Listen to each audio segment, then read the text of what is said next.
35-year-old Stacey Thorne was found murdered outside a neighbour's house on Sunday night. She was more than 3 months pregnant. It was a brutal murder. Stacey was stabbed 21 times in what seems to be quite a frenzied attack. Losing your sister, baby sister of all people. I just laid on the couch and cried and cried. Stacey was an easygoing person, you know. She was an Aboriginal relation officer at the school. I'd been seeing Stacey for about 18 months. I went to her place that night. We had sex, had a little chat again, and then I'd gone home.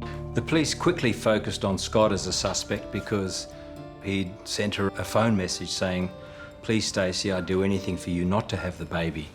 Detectives arrested Mr Austic, a local mine worker, early this morning. When they told me they arrested me, I said, well, you're making a mistake. The prosecution case was a very strong one.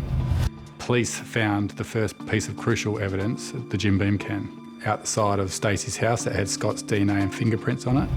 Detectives found the alleged murder weapon. It was found to contain Stacey's blood on that knife.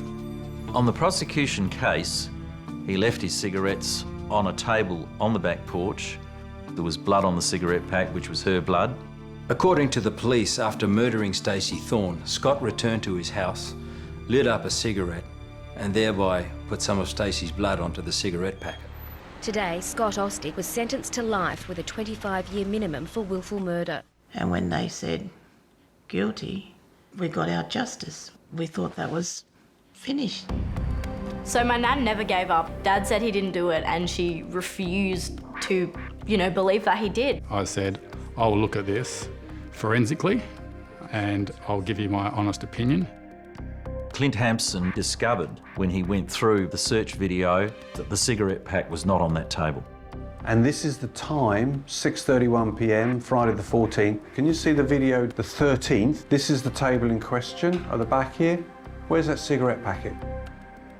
It's not there. It shouldn't be there, Robert.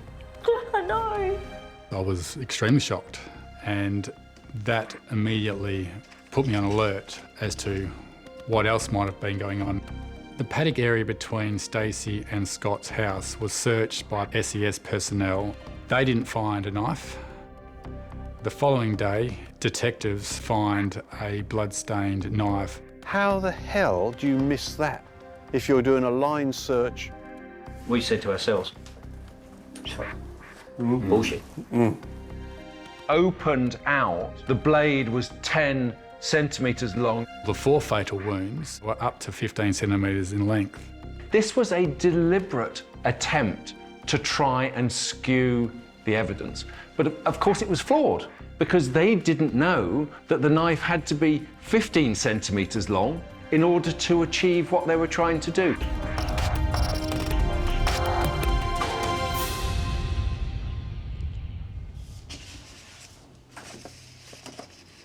When I agreed to look at this case, I had no idea that it would take 10 years to get a resolution.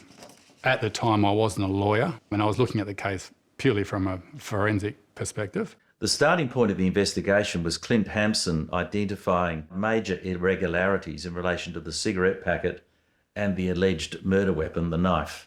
He then moved on to the Jim Beam can and found similar irregularities in relation to that exhibit as well.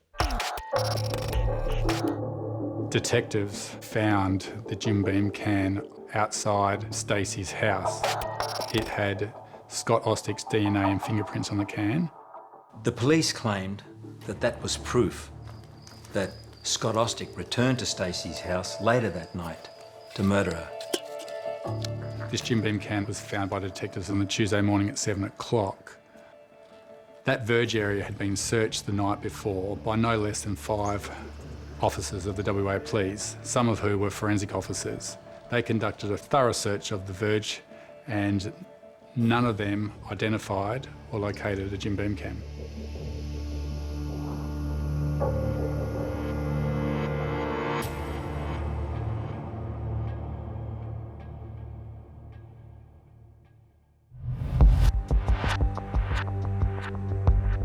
Clint Hampson also studied the T-shirt that Scott Austic was wearing on the night of the killing, which was captured on the CCTV at the Boddington Hotel. The state's case was that after killing Stacey, he had blood deposited on his shirt, and then in order to dispose or destroy that evidence, he's then burnt that in the fireplace. A forensic examination of that fireplace found some small fabric remains with the words Matilda Bay Brewing, and it was identified that that particular wording and logo must have come from a Redback beer shirt. Clint Hampson analysed the remains of the T-shirt and the image captured on the CCTV footage and found that they did not match. The Redback beer shirt, by its very name, has a red sash, and the footage in the Boddington Hotel shows the shirt he's wearing with a white logo, and it doesn't have any red on it whatsoever. Also, the evidence given by his roommates was that when police came to the house that morning, so this was just hours after Stacey was killed, they didn't notice any smell of a fire being recently lit. Yeah, it would have been noticeable if there had been a fire burning, I would have thought, yeah, especially that late in the year, being summer. We would have smelt something if anything had been burning. Scott Austic's roommate gave evidence at trial when he said that often they would use old shirts, they'd rip them up and use them as rags to start fires. We'd had a bottle of diesel there and we'd dip a rag into some diesel, use that to start the fire. That, to me, would explain why there would be any fabric in there. Also, I think the police had a misconceived view that Scott Austic was lying about the clothing that he was wearing that night. When Scott did his first interview with the police, he was severely hungover. It was quite early in the morning. The clothes that he said that he was wearing the night before, when they went back through camera footage at the Boddington Hotel, they found that he was wearing different clothes than what he said.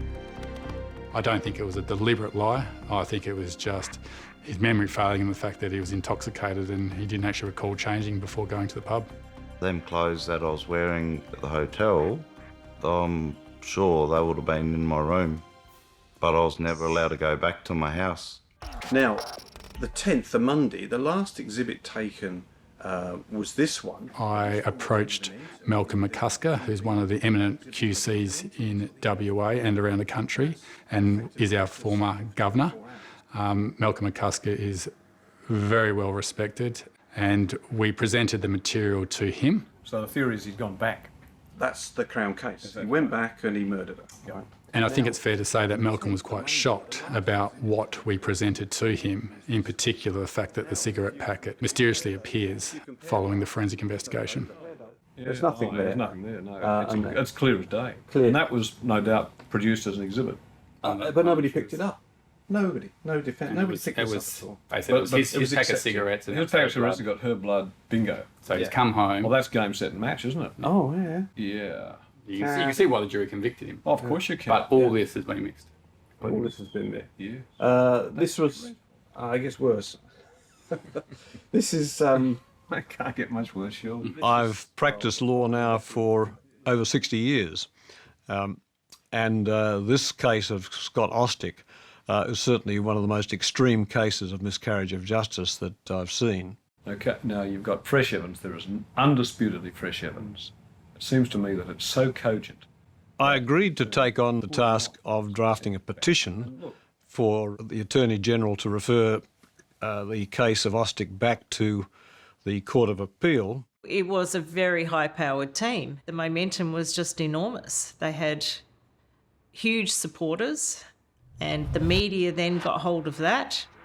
So for 2 years prior to the appeal going ahead, they kept promoting these elements of doubt. When we first heard about it, reading in the paper, they keep on saying that he didn't do it. He didn't do it. Then we keep on hearing it, that he wants to appeal, wants to appeal. It's just horrible. Then we've got to go through all of this again.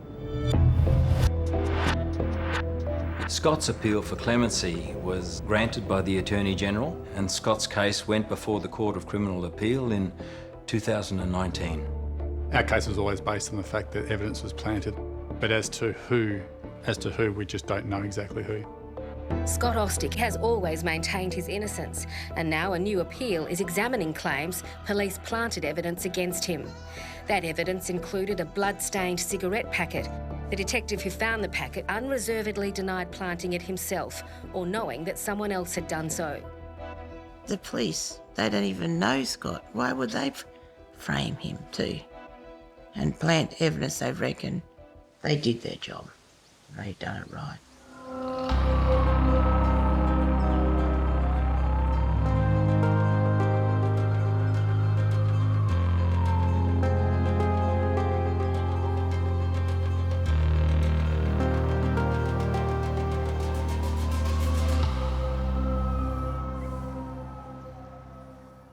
I can say that I have never in my professional life experienced a judgment or a court making a finding of that nature before.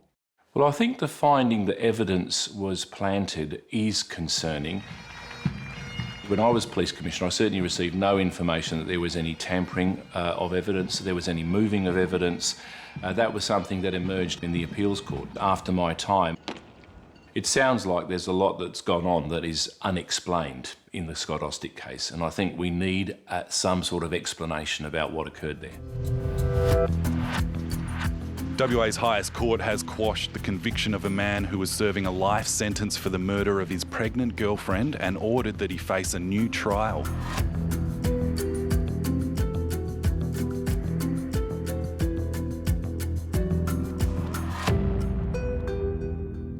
One of the reasons that the Court of Criminal Appeal decided that there should be a retrial, even though they said that there was credible, cogent and plausible evidence of tampering, was that there was still the notion that he might still have done the killing. The Court of Appeal still felt that a jury could find Scott guilty of murder based on the remaining evidence. There was a motive. Stacey was pregnant with his child. He had previously sent her a text message saying that he would do anything for her to get rid of it. There was a Jim Beam can with Scott's DNA that was found outside Stacey's home. Scott lied to police about the clothes that he was wearing on that night, and in his wood fire heater there were remnants of clothing, burnt clothing, that was found. And that's why they chose to go to retrial rather than acquitting him there and then. A Boddington man whose original murder conviction was quashed is on trial again, accused of fatally stabbing his pregnant girlfriend 13 years ago. Scott's retrial was held in November 2020, and the defence argued strenuously that evidence had been planted. What makes this case extraordinary is that it's a very difficult thing to stand up in front of a jury and effectively make very, very serious allegations against police and effectively accuse them of corruption. And that was the case that we had to present to the jury on this retrial. Not only that, under strong cross-examination, they showed there was a time alibi for Scott. So at the retrial, the timings of who heard and who saw what that night became critically important. And unfortunately at the first trial, those issues weren't properly explored, and it wasn't identified that Scott couldn't have been the killer because he was in fact at home when Stacey was stabbed. What we do know is from Stacey's neighbours who first heard her crying after she'd been stabbed is that she must have been stabbed around about 10:20 or 10:30 at the latest. Stacey's neighbours hear some moaning, which we know was Stacey. Their dogs bark as a result of Stacey coming out to the front of the yard. So we have a timeline in that respect. But back at Scott's house, we know that his two roommates were home with him. I probably got home about 9:30. Scott arrived home probably 15 to 20 minutes after I did. Joined Kempy and I in the lounge watching the movie. Yeah, we watched the movie for, I don't know, it could have been 15 minutes, half an hour. Then had a bit of a chat with Scotty outside before I went to bed. Based on the evidence given by his roommates at the retrial, we know that Scott had gone to bed just maybe after 10:30, closer to 11 o'clock. The significance of all of that is that on that time frame, Scott Austic, as was argued to the jury, could not have had the opportunity to kill Stacey Thorne because on the evidence, he was still at the house when she was killed. A man who claimed he was framed for a murder 13 years ago has been found not guilty of the crime in a retrial in the Supreme Court. At the retrial, the jury took 2 hours to acquit him. Oh, that was really nerve-wracking. Just sitting there saying, oh, please say not guilty, not guilty, not guilty. That's all you could say. And it was just, oh. When jury returned their verdict of not guilty, that is one emotional experience that is hard to explain into words. I could feel tears running down my face, just waiting for that. Those 2 words of not guilty. We got the biggest shock of our lives when they said, not guilty. Couldn't even walk. The girls had to help me out of the room. Members of Stacey Thorne's family stormed angrily out of the court. They said outside that after 13 years, they're still waiting for justice. It hurts. If you see him walking out this courthouse, it's going to kill us. You know? Back when it first happened, it killed us, nearly. It killed my parents. I went to the court and met the Thorne family, whom I'm also related to, and I was really shocked when the acquittal came in. I believe this was a racist legal outcome of an all-white jury. If Stacey had been a white woman, a pregnant white woman, there's no way that an Aboriginal man would have been acquitted. Based on all the evidence at the first trial, when the jury said guilty, I still believe that he is guilty. There are some critics out there who say that even if some of these key pieces of evidence were planted, then that doesn't necessarily mean that Scott was innocent. To that I say, you need to look at the case as a whole. The timing does not fit. The forensic evidence, if you take away what was planted, and you take away some of the concerning aspects of the investigation, then there is nothing left to suggest that Scott Austic was the killer. Scott's case is a serious miscarriage of justice, and he has lost a lot. For Scott coming out of prison at 46 and having to live with his mum, he only has a small room here, and he just says, that's okay, Mum, you know, but he has lost the independence that he did have. He'll never ever be able to be the same person. I'm working as a trades assistant in the mining industry, and I'm studying a university degree of health science part-time. And yeah, I'd like to seek some compensation so I can start my life again. Hello? Scott realises that he's probably going to have to still live with being called a murderer or whatever. Yeah, so... Some people's beliefs you'll never be able to change. All that matters is as long as I'm happy doing what I need to do, spend my life with my family, people can think what they want. So it's just really horrible to know that Stacey's family, they still think Dad did it, I guess, but at the end of the day, they've had no justice for what's happened. Oh, my go. Yeah. It's our baby sister that was hurt. We were very, very close family. Wherever we went, we was always together.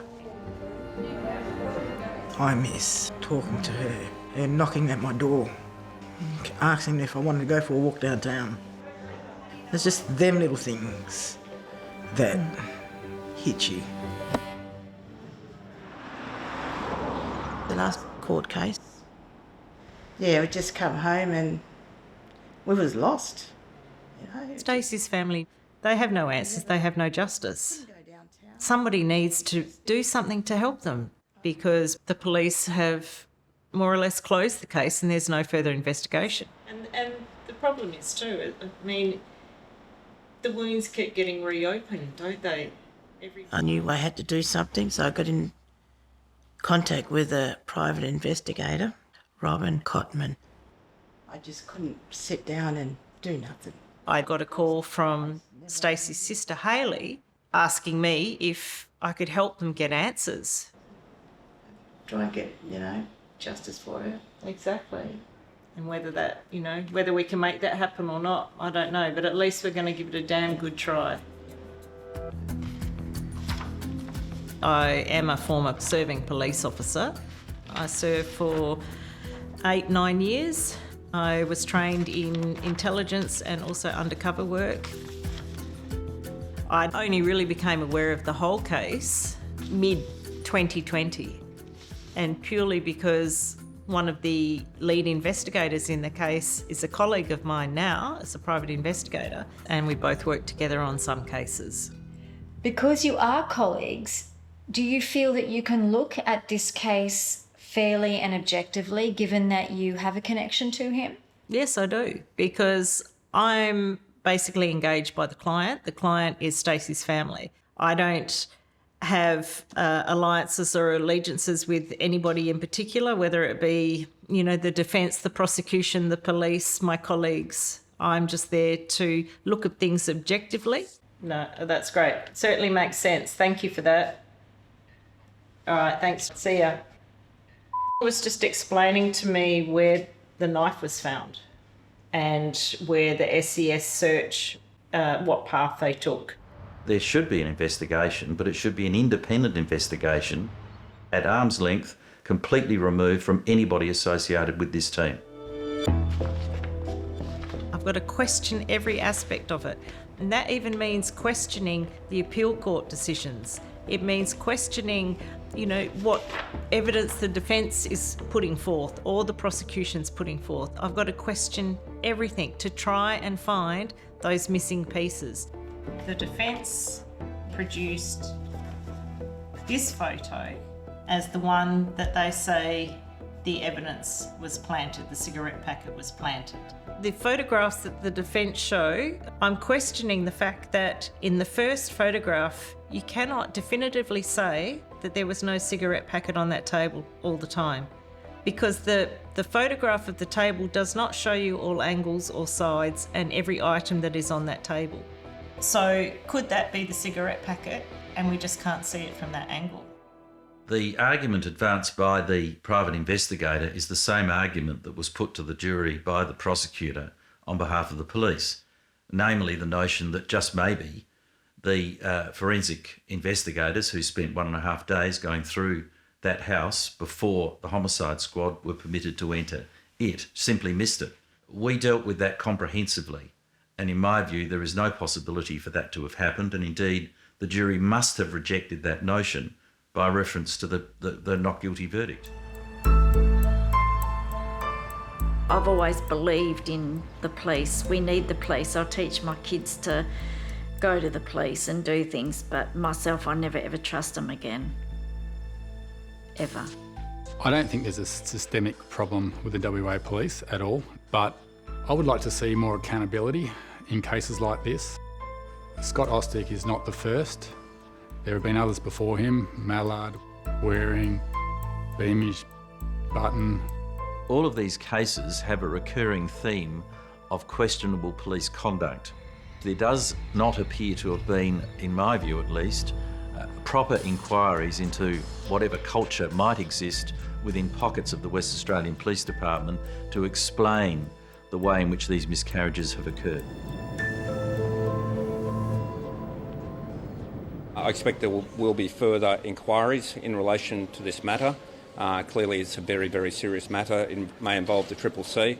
The people of Australia want to know that the police are doing their job properly and the justice system is fair. When there are inferences drawn that something may have gone wrong or there was some tampering or some possible corruption, then I think authorities like the Corruption and Crime Commission should step in and conduct an investigation to provide clarity on exactly what happened so we can preserve confidence in our justice system. What we've had is forensics for the prosecution, forensics for the defence, but it's very clear that we need independent forensics to come to an independent conclusion about the evidence. We've collected more than 3,000 signatures for a petition for justice for Stacey. We will take this case to the United Nations treaty bodies if we have to. It's really clear that Stacey's life, the lives of Aboriginal women in this country, are simply not valued. The night when my sister was murdered, she came out of the flat with all the stab wounds, and she made it down to where we're going now. She was very a strong lady to get how far she got. The police, they made it a cold case, and that's what we don't want. We want them to reopen the case and do their job. Find out who did it. Till she got down to this yard here, where her final steps. The lady that helped her, or tried to help her, see what's going on. Stacey died in her arms. I don't understand why the police aren't offering a reward for new information, for people to come forward. That fresh, compelling information or evidence is all it would take to get this case reopened. I just can't believe she walked that far on her own.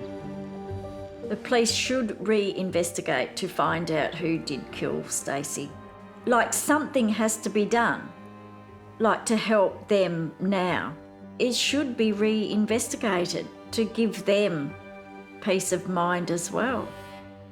There is a killer still out there somewhere. This case should be opened. The police should investigate those other suspects that were not only nominated by defence but were potentially available on the evidence that they received back in 2007. In the second trial, we mounted an argument to the jury that there was at least a potential alternative killer who had had a long and bitter feud with the deceased Stacey Thorne. That person lied about their movements that night, particularly at the time of the alleged killing. And importantly, that person was in and around the scene and that location at about the time of the alleged killing. There had been some history of altercations in the past. This person was very vague with their whereabouts on that particular evening and were actually found to be lying about their whereabouts on that particular evening and have changed their story on a number of occasions. We actually need to consider them in the overall picture. School, not much of school left, eh? 4 weeks. 4 weeks. 4 weeks. Well, evidence tampering destroys everyone's faith in the justice system. The consequences of that is somebody spends a long time in prison and a lot of their life is lost. Of course, it also has a very significant impact on the families of victims because they don't get closure, and that, of course, has lifelong consequences for them. So, Dad, when are you quitting smoking? Soon. Good. I will never get those years back with my dad. He missed, birthdays, teenage years, me getting my licence, just everything that a dad wants to be there for. You could be a YouTuber, Dad. No. You should be a motivational speaker. Spending time with my daughters now has been awesome. Just ask me a question and I'll give you a 10-word answer. They've grown up and they've both grown up to be good girls. It's amazing to have family time again. Should have brought the Barbie. To the Thorne family, I'd just like to say sorry to hear about what has happened to Stacey, and I would like you to know that it was not me. Dearly loved daughter of David and Susan, loved sister of Hayley, Brenda. He can walk around and do what he wants now. Where does it leave my sister? She's out there at the cemetery. When we want to go and see her, we've got to go out there. This year will be a big year for her. She'll be 50. So we'll have to come out here and have a barbecue. And we just can't understand how it got to this stage. We thought she can rest in peace, but at the moment she's not. She's not resting. She's not resting. Years going fast, but in our hearts, it's just like it seems yesterday.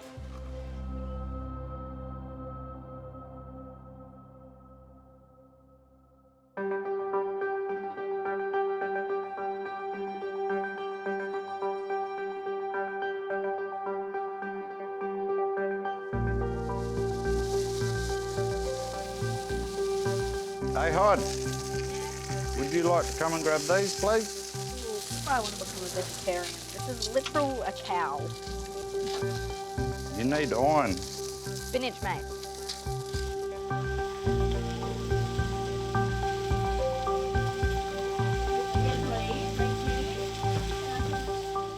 Their memory remains with us forever.